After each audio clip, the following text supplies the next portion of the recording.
A biblical perspective on life, culture and current events. This is 2020 on Vision. Well, you don't need to look very far to sense growing discomfort about ways the world is changing. And it's not just wars and conflict internationally, but also the disturbing changes we're seeing in our own communities.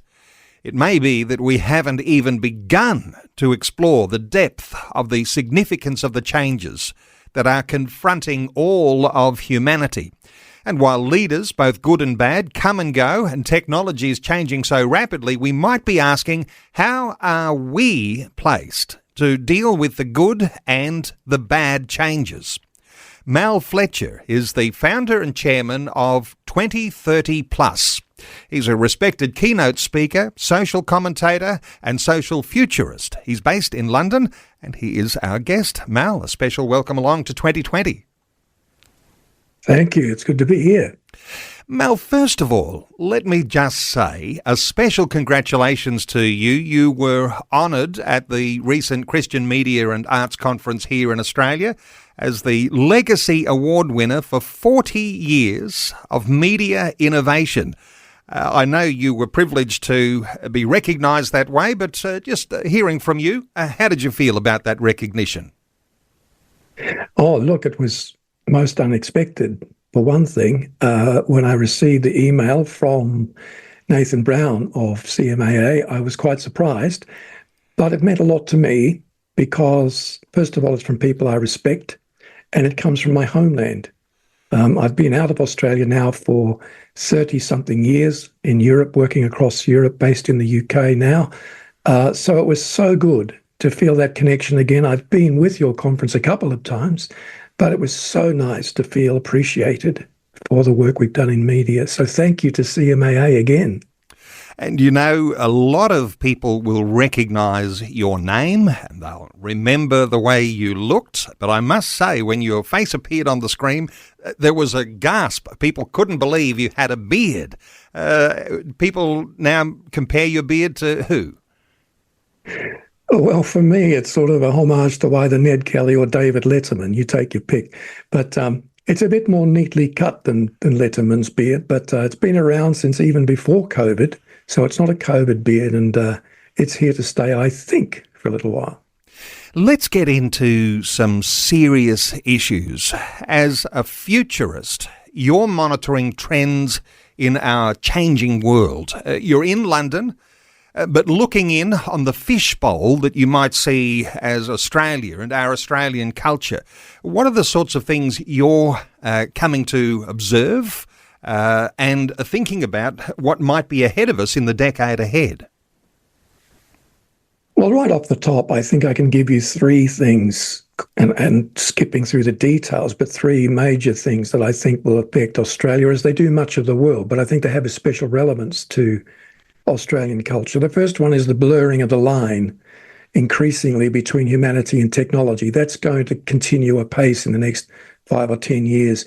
A push for more and more sophisticated artificial intelligence and eventually artificial general intelligence is going to bring a mix of benefits, healthcare, education, for example, along with challenges. Things like jobs will be affected.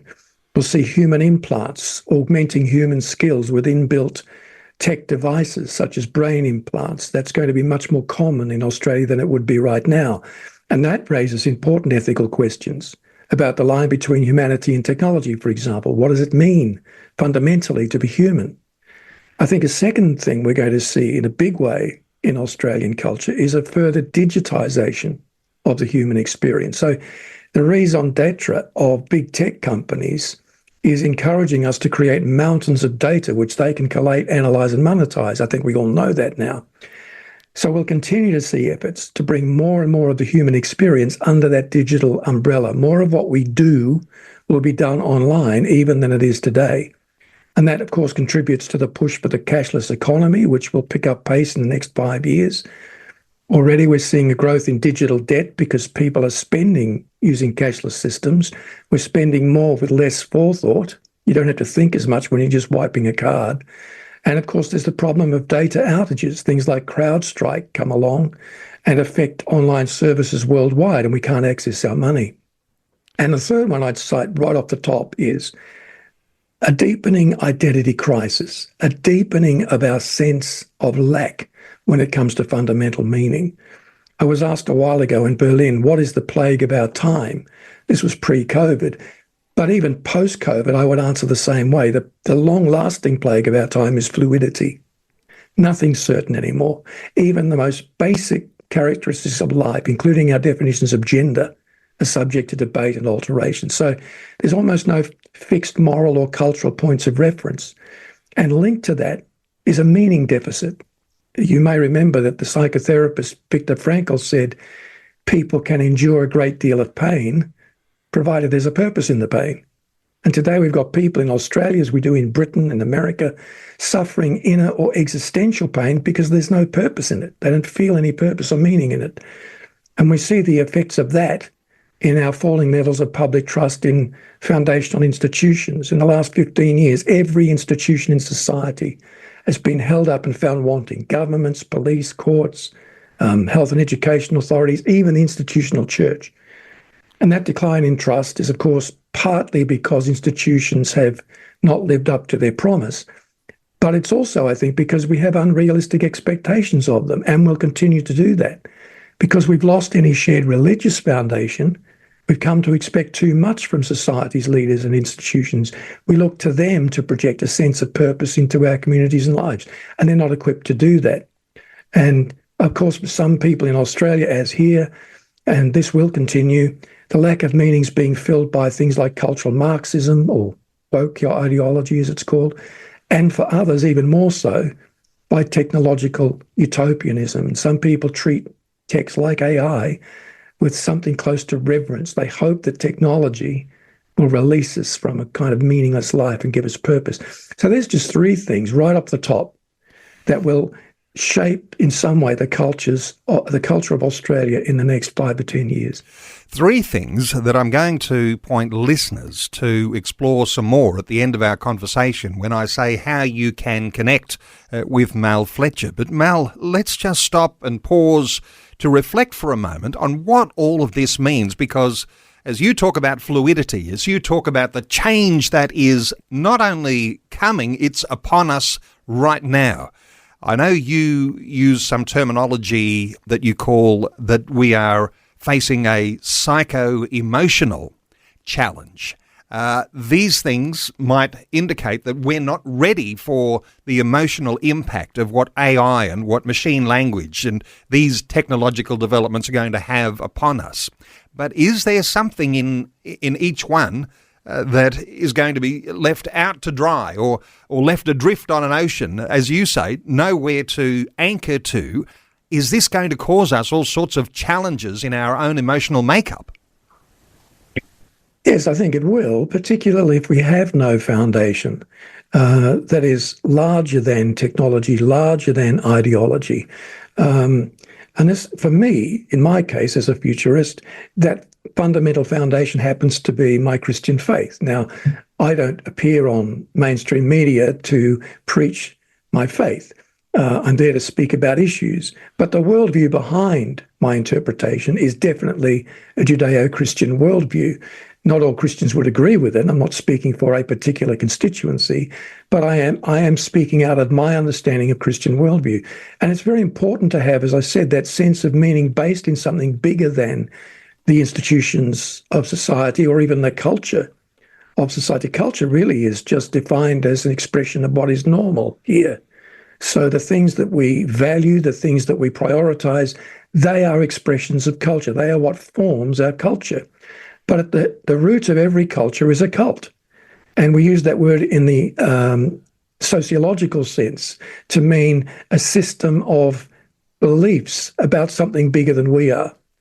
And when cultures begin to cut themselves off from their central cult, their sense of spiritual worldview, then we have some of the problems we have today with identity, meaning, and what it means to be human. And that last one, by the way, is the big one we will face increasingly as technology plays a bigger and bigger part of our lives. So yes, there's an emotional component, but it comes down, I think, to the level of soul and the spiritual component of what it means to be human.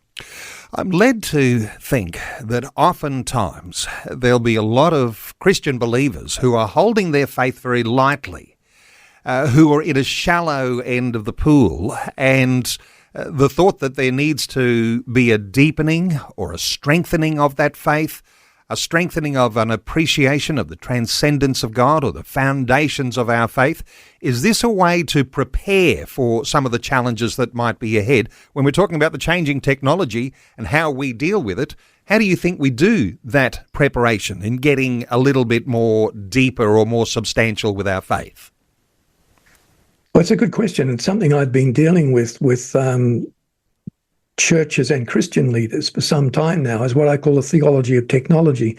We have to become, in order to become data literate, that is to understand how data operates, how data is analysed, who has control of that process. We need to first, as Christians, become biblically literate. We need to understand the principles, the basic principles of the Christian scriptures that we can apply to technology. So whilst digital tech is not in the scriptures, for example, certainly there are issues relating to humanity that are outlined there. For example, the very first book of the Bible, Genesis, in the very first chapter and second chapter also reminds us that we are created in the image of God. We bear an imprint of something bigger than ourselves, which is why we thirst for the transcendent in the first place. And as a result of that, we should be able to say, well, technology can be honouring to God, but we must keep it in its place. Technology is a good servant and a poor master. We're created in the image of God. Technology is created by us. So the line between humanity and technology will in some ways never be crossed, because there's part of us made in the image of God that doesn't cross over into the world of the machine. So when we have some understanding of basic theology based in the scriptures, we're much better able to take into account things like the human impact of emerging technologies. So when you've got almost innumerable amounts of data available, some of that converts to knowledge, but the component of wisdom, that's something that is different to data-generated knowledge, isn't it? When we're talking about having a Christian worldview, of appreciating those principles theologically, is this where the wisdom is going to be mined that will help us to get through the difficult times ahead? Yes, well, I was saying to a group of technology people recently that an abundance of data does not equate to a superfluity of wisdom, because wisdom is the ability to apply data in righteous or good ways. And according to the scriptures, wisdom begins with the fear of the Lord. The fear of the Lord is the beginning of wisdom. And what I take that to mean is that it's nothing to do with age, by the way, or experience. Wisdom is something to do with the heart's inclination towards our Creator. And if we start out with the right inclination towards our Creator, as we age and have experiences, we will add to that wisdom. But if we start out with the wrong inclination, we won't necessarily build up our database or our collection of wisdom over time. So I think it starts with a heart's inclination to God, and we find God represented most in the scriptures. This is where we learn how to make God's name great, because we understand his character, the way he does things, why he does them that way, at least to some degree. In some ways, he's inscrutable. He's God, after all. But we can get a handle on some of the things God does and the way he does them. And that helps us then to apply data in ways that are righteous, because God is righteous. Mel, there's an old saying, it comes from Solomon in the Old Testament, the author of the book of Ecclesiastes, renowned to be very wise. He says there's nothing new under the sun. So with what's coming upon us, artificial intelligence, machine learning, this abundance of data and knowledge, I wonder if you've got any thoughts here around the idea that there might be different platforms, but humanity is still the same. There's still a dark side. There's still a sinful nature. How does that equate to with what's coming ahead of us? Well, there are issues that recur cyclically through history because they relate essentially to expressions of human aspiration or human angst. So, if you look back at history, and I don't think you can be a futurist without having a desire and a thirst for knowledge about history. There are challenges throughout history with access to meaningful work. There are problems throughout history with personal security. There are problems throughout history with poverty and challenges with national threats and natural threats like droughts. But there are, I think, at least three factors that mark out our times as being different. One is high mobility. Humans have always moved about, but in our time, mobility is part of the very fabric of life, even in developing countries. The second one is what you touched on there, sophisticated near-global technologies. We've always had tools, but today we're uniquely incorporating our tools even into our bodies. And the third one is I touched on before, the high levels of fluidity, the plague of our time. And I think we need to get to the point, and certainly Christians in media have a role to play here in the face of rampant change. When we look at the present and future of Australia, we can't afford to throw up our hands in resignation on the basis that everything is as it always has been. And nor should we, as Christians, allow our eschatology, our belief about end times, for example, to make us escapist. We must take responsibility to challenge the status quo and point the way to something better, which we believe is the kingdom of God. So in Solomon's case, the case you're citing, the phrase "nothing new under the sun" is a cry of futile resignation. The whole book of Ecclesiastes, from which this saying comes, it's the only book that doesn't say much about God. It's essentially about the futility of life if we see things only on the horizontal or human plane, without any vertical reference point. So as Christians, we have a role to play in reinstituting a vertical Godward perspective on life alongside the important horizontal human-focused outlook. So something new under the sun is a cry of resignation. And I'm not anxious to be using that phrase because I think it suggests something that I don't want to go into. I don't want to be resigned. I want to be able to proactively change things by the grace of God. Well, there's a number of platforms, and we'll often be talking about the church. We'll be talking about the Bible and the way we engage with the Bible.